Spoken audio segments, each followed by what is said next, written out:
మునగాకుతో కందిపప్పు వేసి కూర. ముందుగా కందిపప్పు నానబెట్టి పెట్టుకోవాలి. ఇలా కడిగి పెట్టుకున్నాను ఆకుని. అట్లనే ఒక 1 అవర్ ముందు నానబెడితే కనుక కందిపప్పు కూడా నానిపోతుంది. ఇప్పుడు తిరగమూతలో నేను ఆయిల్ వేడెక్కిన తర్వాత మిరపకాయలు, ఆవాలు, జీలకర్ర, మినపప్పు, కొద్దిగా పసుపు వేసానండి. యాంటీబయాటిక్ కదా.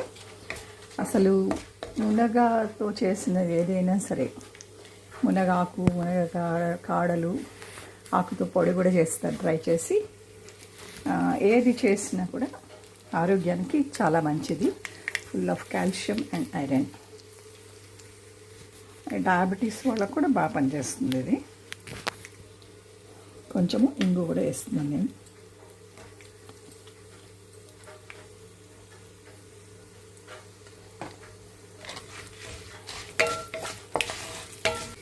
తిరగమూత వేగిన తర్వాత కొంచెం మినపప్పు, ఆవాలు చిట్ అనే వరకు మినపప్పు కూడా వేగిన తర్వాత ఆకు వేస్తానండి. పప్పులో మనం మిగతా ఆకుకూరలాగా వేసుకొని పప్పులాగా చేసుకోవచ్చు, లేదా ఇలా పొడి పొడిగా ఉండే కూరలా కూడా చేసుకోవచ్చు. నేను ఇప్పుడైతే కూర వేస్తాను. అలానే దానిపైన కందిపప్పు వేస్తున్నాను.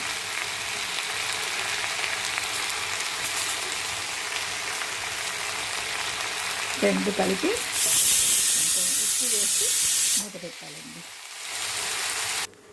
రుచికి తగినంత ఉప్పు వేసి ఒక 5 నిమిషాలు మూత పెట్టి ఉంచితే మొత్తం ఆకంతా మగ్గిపోతుందండి.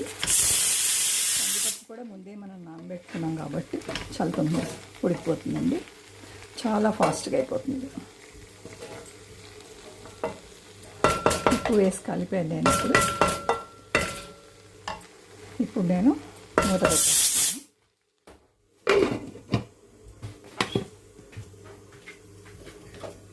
మూత పెట్టి ఒక 5 నిమిషాలు ఉంచుతాం. ఆల్మోస్ట్ అయిపోయిందండి. ఇది ఇలా పొడి పొడిగా వస్తుంది మీకు కూర. దీన్ని రైస్తో తింటే చాలా బాగుంటుంది. రోజు చపాతీతో కూడా తినొచ్చు, బాగుంటుంది అది కూడా. మనం కందిపప్పు బదులు పెసరపప్పు కూడా వాడచ్చండి. కొద్దిగా ముందుగానే నానబెట్టేసి కందిపప్పు ఎలా చేస్తామో అలానే చేయాలి. ఇంతేనండి, వేడి వేడి మునగాకు కందిపప్పు వేసి చేసిన కూర రెడీ. ఒకసారి మీరు కూడా ట్రై చేయండి.